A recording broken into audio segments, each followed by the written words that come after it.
This is Michael Vajor, a French prisoner serving an 18-year sentence for armed robbery. But for him, the hardest part of this 18-year sentence was leaving his wife behind. Because of this and how badly he missed his wife, he was a particularly difficult inmate for prison officials. You see, Michael had successfully escaped his prison yard 3 times in an attempt to be reunited with her, although he would ultimately be caught each time. And so, after being dragged back, kicking and screaming the 3rd time to his same old prison cell, extreme precautions were taken with Michael by the prison staff. He was quite literally not allowed anything the other average inmates were due to the security risk he clearly posed.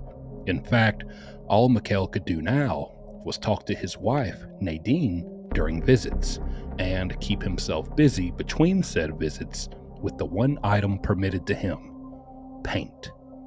Harmless enough, he was allowed to paint in his cell, and, well, paint he did. Also, on one particular visit with Nadine, he encouraged her to pursue a hobby of her own, as he was now pursuing art. Nadine took this advice and did just that for days, weeks, months, and simultaneously, Michael perfected his painting skills for those same days, weeks, and months. But before long, Michael grew tired of this routine, his cell, his fate for 18 years, and most importantly, he missed Nadine and desperately wanted to be with her again. He decided he would make his 4th attempt to escape. This time, for good. He was sure of it. And so in the year of 1980, Michael went for it. On the day he designated as his day of escape, Michael was let out of his cell by a prison guard to take his shower. But, to the surprise and horror of the guard, Michael burst out of the cell once unlocked and began shouting orders for the guard to stand back, don't move, and hand over his keys. Momentarily confused by this outburst, the guard then saw what Michael had in his hand and realized the only thing he could do was follow Michael's every command. And so, he did. This continued in similar fashion with multiple prison officials as Michael made his way through the prison corridors, flashing what he had in his hand each time he encountered an officer and immediately getting their cooperation once doing so. Until finally, Michael made it to the roof of the prison building. Now, the officers who followed Michael up to the roof, while still maintaining their distance due to what he held in his hand, couldn't help but be confused by where this had ended up.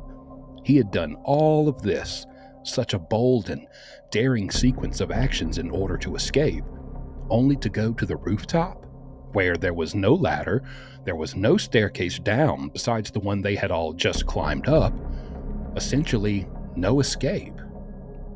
But suddenly, they heard this chopping, motor-like noise, getting closer and closer. They looked up and, to their surprise, saw a helicopter. A literal helicopter had come to pick Michael up and fly him away.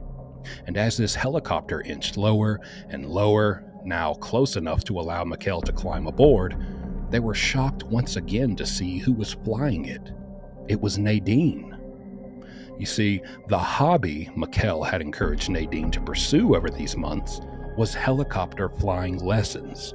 His plan all along was for Nadine to become able to fly a helicopter, while he spent those same months in his cell perfecting his skill of painting. He perfected it to the point where he could take a nectarine, often served on the prison food trays to the inmates, and paint them to resemble a very realistic-looking grenade from a distance. And so he used this painted nectarine to scare the prison staff into thinking he somehow had obtained a grenade, and gaining access to the rooftop where Nadine, now fully trained in flying helicopters, had planned to arrive in a rented helicopter that she flew across central Paris solely for the purpose of this brazen escape. Now, the couple would later land the helicopter in a soccer field and continue their escape on foot. While Nadine was eventually caught and arrested in southwest France, Mikel would also be caught, but he was caught while attempting to rob a bank. During this attempted robbery of the bank, he was shot in the head by police. Mikel would miraculously survive this and was then dragged back to prison, back to his cell, kicking and screaming.